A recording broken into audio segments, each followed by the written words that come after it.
Miscellaneous exercise question number 6 of the chapter relation functions. Basically functions topic का question 6 क्या कह रहे हैं इसमें देखिए. इसमें आपको फंक्शन डिफाइन करा है in a very different format and the format is of ordered pairs x, y. तो दैट मीन्स ये जो पूरा का पूरा आपका एक्सप्रेशन है यही आपका फंक्शन है. This is your output value y. तो आपको बेसिकली अपना फंक्शन तो मिल ही गया. y is x square upon 1 plus x square. Now they are saying determine the range.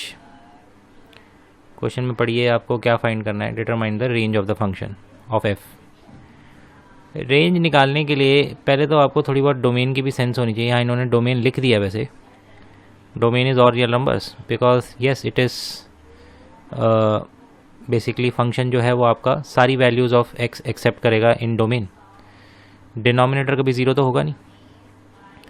1 plus x square is always positive. It will never be zero. तो it means x can be any real number. ये तो domain की चर्चा हो गई यहाँ पे. Range के लिए हमें क्या करना होता है. हमें y in terms of x दिया होता है जैसे यहाँ दिया हुआ है. हमें x in terms of y लेकर आना होता है. तो उसके लिए हम क्या करेंगे. Will do cross multiplication. तो ये हो गया y into 1 plus x square equal to x square. Bracket open करते हैं इसके. अब क्या करिए. y वाली टर्म एक तरफ रखिए और एक्स स्क्वायर वाली टर्म एक तरफ ले जाइए जिसमें से आप कॉमन ले लेंगे तो ये बचेगा आपके पास.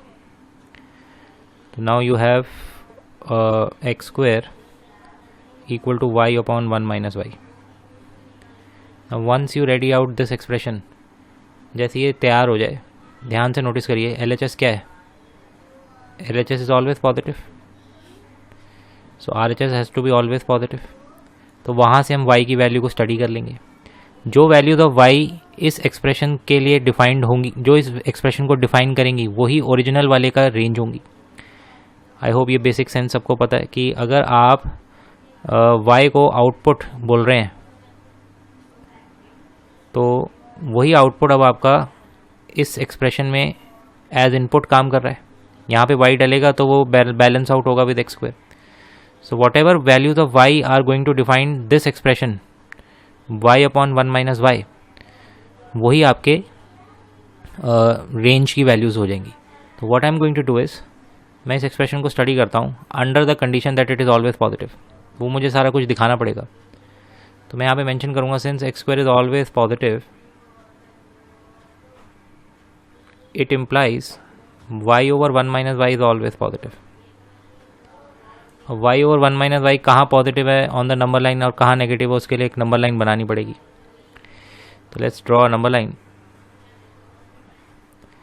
And the number line is going to be from minus infinity to infinity. अब इसमें मुझे वो पॉइंट्स मार्क करने पड़ेंगे जहाँ पर मेरा न्यूमरेटर ज़ीरो हो रहा है और डिनोमिनेटर ज़ीरो हो रहा है, जिनको बोलते हैं क्रिटिकल पॉइंट्स.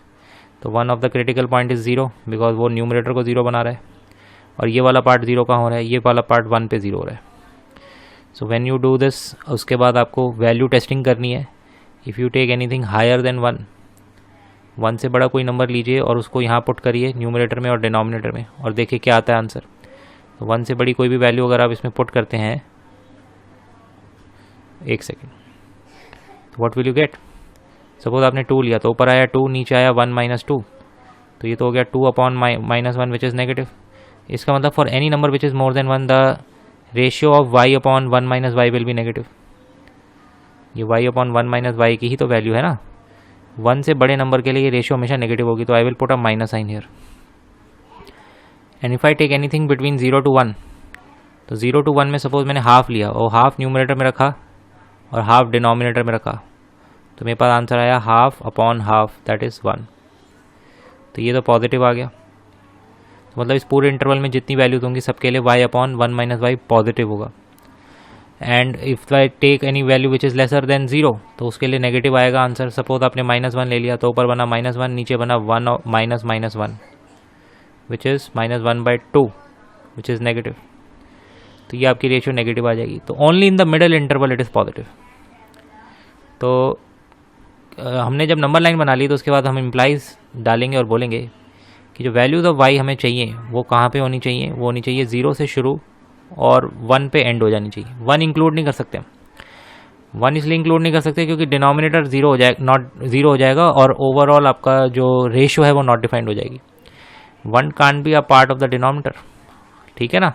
तो what I am going to do is I am going to put a less than symbol for 1 and equal to symbol 0 के लिए इसलिए लगाया कि हमारी ये पूरी रेशियो 0 तो हो सकती है, क्योंकि यहाँ पर हमारा देखिए साइन क्या है, ग्रेटर देन इक्वल टू, और यहाँ ग्रेटर देन इक्वल टू किस लिए आ रहा है, क्योंकि ये रेशियो इक्वेट हो रही है एक्स स्क्वायर से, और एक्स स्क्वायर हमेशा पॉजिटिव है, तो y अपॉन 1 माइनस वाई भी हमेशा पॉजिटिव होना चाहिए, पॉजिटिव या इक्वल टू 0 होना चाहिए। That is why I have included 0 in my answer and I have excluded 1। 1 और 1 का एक्सक्लूजन आपको क्लियर होना चाहिए और 0 का इंक्लूजन क्लियर होना चाहिए। तो अल्टीमेटली रेंज क्या बनी, therefore range of the function is y belongs to the set close bracket 0 से ओपन ब्रैकेट 1।